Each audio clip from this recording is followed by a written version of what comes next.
जय हिंद स्टूडेंट्स, मैं doctor Ranjana Sharma BSc third year class में आपका स्वागत है।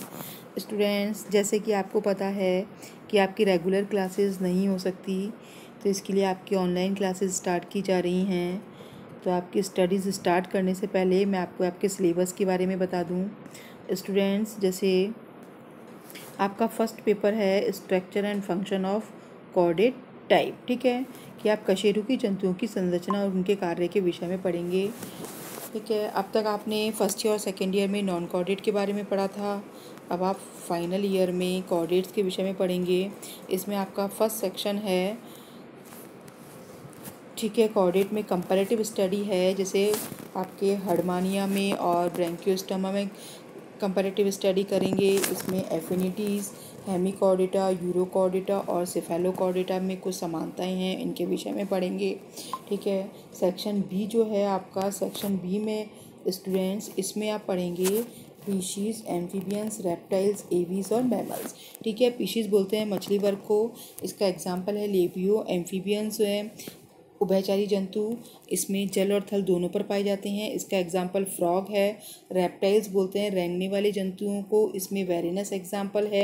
एवीज उड़ने वाले पक्षियों, इसमें पिजन एग्जाम्पल है। मैमल्स स्तनधारी जंतुओं को बोलते हैं और इसमें एग्जाम्पल है रैट। ठीक है, इन पांचों क्लासेस में अपन पढ़ेंगे जैसे एंडोस्केलेटन है, digestive system, circulatory system, respiratory system, excretory system, nervous system and reproductive system, कि हर क्लास का जैसे जो आपको एग्जाम्पल दे रखे हैं, हर एग्जाम्पल में अपन ये सारे सिस्टम्स जैसे पाचन तंत्र, परिसंचरण तंत्र, श्वसन तंत्र, उत्सर्जन तंत्र, तंत्रिका तंत्र, जनन तंत्र, ठीक है, कि इनका पढ़ेंगे और इनके आपस में कंपैरिजन करेंगे। थर्ड सेक्शन जो आएगा आपका, उसमें कॉर्डेट का अडेप्टेशंस आएगा कि पीशीज़ हैं उनमें स्केल्स होते हैं, फिन्स होते हैं, ठीक है, किस प्रकार की उनकी संरचना होती है, यूजेस किस प्रकार से होता है। एम्फीबियंस हैं, एम्फीबियंस में पैरेंटल केयर का गुण पाया जाता है। रेप्टाइल्स में पॉइजनस, नॉन पॉइजनस स्नेक के विषय में पढ़ेंगे। एवीज में फ्लाइट एडेप्टेशंस जो होती हैं, किस प्रकार से वो उड़ने की क्षमता उनके अंदर पाई जाती है।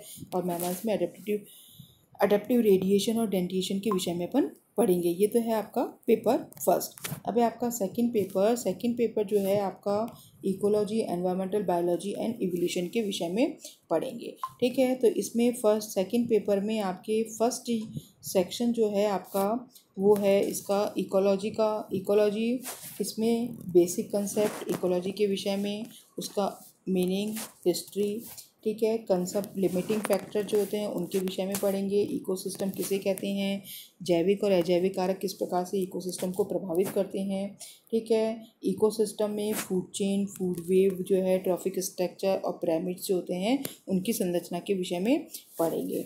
बायोजियो केमिकल साइकिल्स होती हैं, oxygen cycle, carbon dioxide cycle, water cycle, nitrogen cycle, phosphorus cycle के बारे में पढ़ेंगे। ठीक है, इकोसिस्टम, ठीक है, इसमें इकोटोन्स हैं, एज इफेक्ट्स है, निके है, इनके विषय में अपन पढ़ेंगे। ठीक है, फिर अपन पढ़ेंगे पॉपुलेशन के विषय में, कम्युनिटी के विषय में, इकोलॉजिकल सक्सेशन, ठीक है, हैबिटेट इकोलॉजी और इकोलॉजी एंड ह्यूमन फ्यूचर जो है वो किस प्रकार से, ठीक है, इन सबको प्रभावित करता है, इसके विषय में अपन पढ़ेंगे। सेकंड सेक्शन जो है आपका एनवायरमेंटल बायोलॉजी का है। एनवायरमेंटल बायोलॉजी में एनवायरमेंट, पर्यावरण पढ़ेंगे। पर्यावरण से संबंधित कारक हैं, कौन कौन से कारक इसको प्रभावित करते हैं। हाइड्रोस्फीयर, लिथोस्फीयर, एटमॉस्फेयर के विषय में पढ़ेंगे। नेचुरल रिसोर्सेज, प्राकृतिक संसाधन, ठीक है, कि किस प्रकार से उनका संरक्षण किया जाता है। रिन्यूएबल और नॉन रिन्यूएबल रिसोर्सेज जो हैं उनके विषय में पढ़ेंगे। पॉल्यूशन के विषय में पढ़ेंगे, प्रदूषण जो है, ग्रीन हाउस इफ़ेक्ट है इसमें, ठीक है, ये सब अपन आपके इसमें पढ़ेंगे। और एक वाइल्ड लाइफ कंजर्वेशन जो है कि वन्य जीव जंतु जो होते हैं उनका संरक्षण किस प्रकार से किया जाता है। गवर्नमेंट और नॉन गवर्नमेंट जो ऑर्गेनाइजेशन है वो संस्था किस प्रकार से हमारे जो वन्य जीव जंतु हैं उनको बचाने के लिए कार्य कर रही हैं, इन सब के विषय में अपन पढ़ेंगे।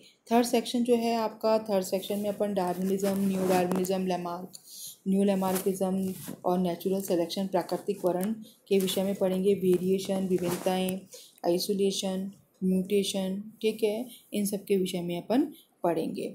और इसमें थर्ड सेक्शन में ही आपके हैं स्पीशीज़ के विषय में कि कंसेप्ट ऑफ स्पीशीज़, जाति की जो संकल्पना दी गई है उसके विषय में पढ़ेंगे। अडेप्टेशन, कि अलग अलग एनवायरनमेंट में रहने वाले जो एनिमल्स होते हैं वो किस प्रकार से उन एनवायरनमेंट में सर्वाइव कर पाते हैं, इसके विषय में अपन पढ़ेंगे। मिमिक्री पढ़ेंगे, ठीक है। समझ में आ गया। मनुष्य का उद्विकास जो है किस प्रकार से हुआ है, इसके विषय में। जो फाइलोजेनी ऑफ हॉर्स है उसके विषय में अपन पढ़ेंगे, ठीक है। और जियोग्राफिकल रिल्स जो हैं उनके विषय में अपन इसके अंदर पढ़ेंगे, ठीक है।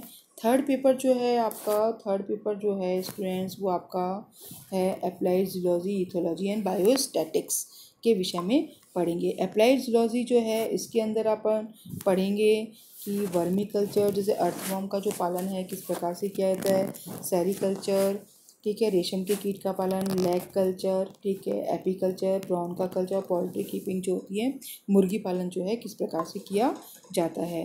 फिर इसके बाद पढ़ेंगे अपन जैसे प्रोटोजोआ है कि प्रोटोजोआ के जो एनिमल्स हैं वो किस प्रकार से हमारे लिए यूज़फुल हैं, किस प्रकार से हार्मफुल हैं, इनके विषय में। कोरल्स के बारे में, हेलमंथीज, प्लेटी हेलमंथीज, एस्की हेलमंथीज के एनिमल्स का किस प्रकार से यूज़फुल और हार्मफुल हैं उसके विषय में पढ़ेंगे। ऐसे आर्थ्रोपोडा और मोलस्का के विषय में अपन पढ़ेंगे, ठीक है। इसके बाद जो है आपका सेक्शन बी है। सेक्शन बी में जो है आपकी इथोलॉजी है। इथोलॉजी मतलब व्यवहारिकी, कि जंतुओं का जो व्यवहार होता है वो किस प्रकार से अपने व्यवहार को प्रदर्शित करते हैं, ये अपन इसके बारे में पढ़ेंगे। इथोलॉजी का क्या कंसेप्ट है, कि कौन कौन सी मैकेनिज्म जो है इसके लिए कार्य करती हैं। फिरोमोन्स के विषय में पढ़ेंगे कि कीटों में, जैसे जंतुओं में हार्मोन स्रावित होते हैं ऐसे कीटों में फिरोमोन्स सीक्रेट होते हैं, तो उनके विषय में पढ़ेंगे। सोसाइटी के बारे में पढ़ेंगे, ठीक है। और एनिमल का बिहेवियर जो है कि जंतु किस प्रकार से अपने व्यवहार को प्रदर्शित करते हैं, इसके विषय में पढ़ेंगे। थर्ड पेपर जो है इसके आपके बायोस्टैट का है।